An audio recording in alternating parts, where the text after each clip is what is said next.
दुनिया भूतों और आत्माओं की ही क्यों ना हो। ओइजा बोर्ड नाम का ही एक ऐसा गेम है जिससे आप आत्माओं से बात कर सकते हैं, उन्हें अपनी दुनिया में बुला सकते हैं। लेकिन कहा जाता है कि ऐसे गेम खेलना कभी कभी मौत को बुलावा भी दे सकता है, क्योंकि इनकी वजह से दूसरी दुनिया की बुरी आत्माएं हमारी इस दुनिया में आ जाती हैं। तो आज के इस वीडियो में मैं आपको बताऊंगा ऐसे ही कुछ गेम्स के बारे में, कुछ ऐसी बातें जिन्हें जानने के बाद आपके रोंगटे खड़े हो जाएंगे। वैसे तो मैं किसी भी तरह के अंधविश्वास को बढ़ावा नहीं देना चाहता हूं, लेकिन फिर भी मैं आपसे एक रिक्वेस्ट करूंगा कि कभी भी ऐसे गेम्स को खेलने की कोशिश मत करना, क्योंकि इन गेम्स को जानने के बाद आपका मन एक बार इन गेम्स को खेलने का जरूर करेगा। तो never try this at home की वार्निंग के साथ शुरू करते हैं आज का फाड़ू वीडियो।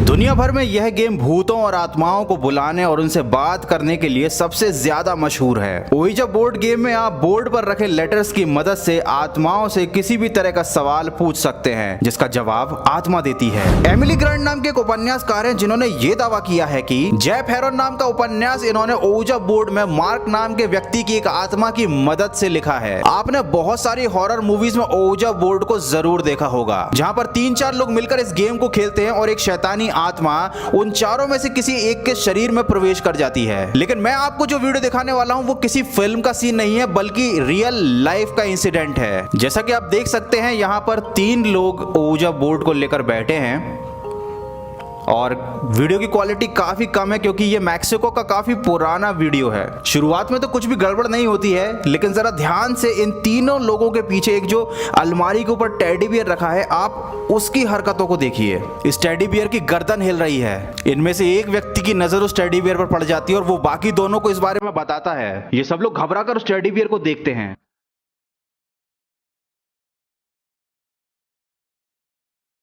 लेकिन ये तो एकदम नॉर्मल लग रहा है। वो बंदा डरकर वहां से चला गया, लेकिन इन बाकी लोगों ने उसकी बात पर यकीन नहीं किया। ये लोग वापस से उस गेम को खेलने बैठ गए हैं। अगर इनकी जगह मैं होता तो उस कमरे में कभी लौट कर नहीं जाता।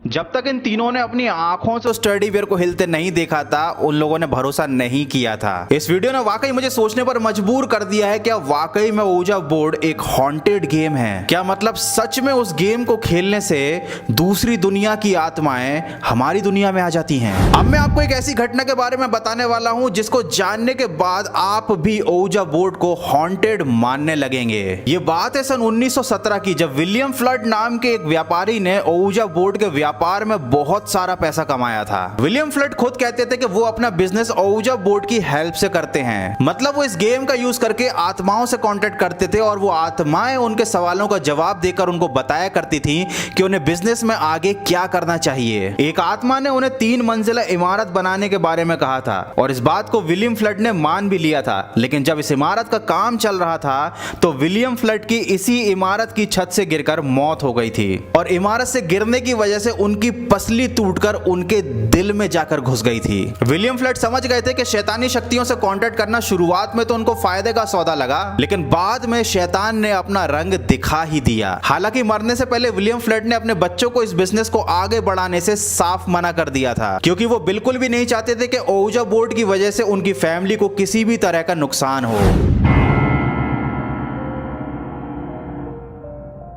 मैं यकीन के साथ कह सकता हूं कि आप इस गेम के बारे में तो जानते ही होंगे, और इस गेम को खेलने के रूल्स इतने ज्यादा डरावने हैं कि शायद ही कभी किसी ने इसको ट्राई किया होगा। ब्लडी मैरी को दुनिया का सबसे डरावना खेल माना जाता है। इस गेम को खेलने के लिए आपको रात को 3 बजे अकेले में एक शीशे के सामने लाइट बंद करके अपने हाथ में मोमबत्ती जलाकर कांच में देखकर 3 बार ब्लडी मैरी नाम पुकारना पड़ता है। ऐसा कहते हैं कि रात में इस गेम को खेलने से सचमुच ब्लडी मैरी शीशे में दिखाई देती है, और अगर आपको ये गेम खेलते समय शीशे में ब्लडी मैरी दिखाई दे जाती है, उसके बाद मुझे बताने की जरूरत बिल्कुल नहीं है कि आपके साथ क्या होने वाला है। एक सवाल लोगों के मन में आता है कि हमें ब्लडी मैरी नाम आईने के सामने ही क्यों बुलाना है। इसकी वजह शायद ये भी हो सकती है कि आईना दूसरी दुनिया का गेटवे माना जाता है और जो लोग काला जादू करते हैं वो ये मानते हैं कि आत्मा शीशे के जरिए आसानी से हमारे संसार में आ सकती है। अगर रियल लाइफ की बात करें तो हमारा डर ही दुनिया का सबसे बड़ा भूत है। अब आप जरा खुद ही सोचिए, रात को 3 बजे अगर आप अंधेरे में एक सुनसान जगह जाकर हाथ में मोमबत्ती लेकर एक चुड़ैल का नाम बुलाएंगे तो इसका असर आपके दिमाग पर क्या पड़ेगा। और जब ये बात आपके दिमाग में मूवीज और दंत कथाओं के थ्रू डाल दी गई है कि जब आप ये नाम बुलाएंगे 3 बार तो वो आपको आईने में दिखाई देगी, तो कहीं ना कहीं ये बात आपके सबकॉन्शियस माइंड में फिक्स हो चुकी है कि हाँ ऐसा कुछ जरूर होगा। और अंधेरे में मोमबत्ती की रोशनी से बनने वाली कोई सी भी परछाई या छोटी सी भी हलचल आपको ये यकीन दिलाने के लिए काफी है कि आपके आसपास कोई है। हमारे दिमाग का यही डर हमारी जान भी ले सकता है। और अब मैं आपको एक ऐसी घटना बताने वाला हूं जो कि हुई थी उड़ीसा में।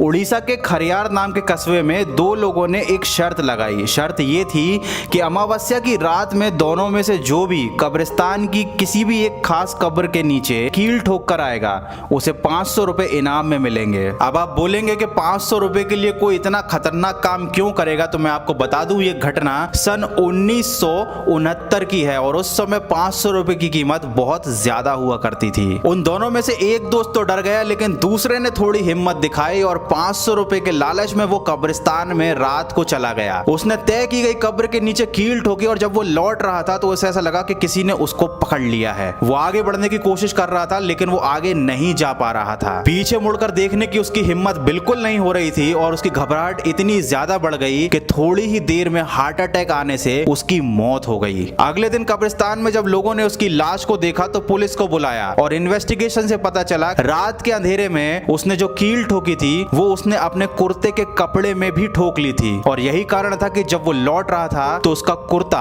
उस कील में फंसा हुआ था, जिसकी वजह से उसको ऐसा लग रहा था कि किसी भूत ने कब्र में से निकलकर उस आदमी को पकड़ लिया है। और जैसा कि मैंने आपको बताया, हमारा डर ही सबसे बड़ा भूत है और यही उस व्यक्ति के साथ हुआ। उसने अपने मन में ऐसी ऐसी बातें सोच ली कि घबराहट की वजह से उसको हार्ट अटैक आ गया।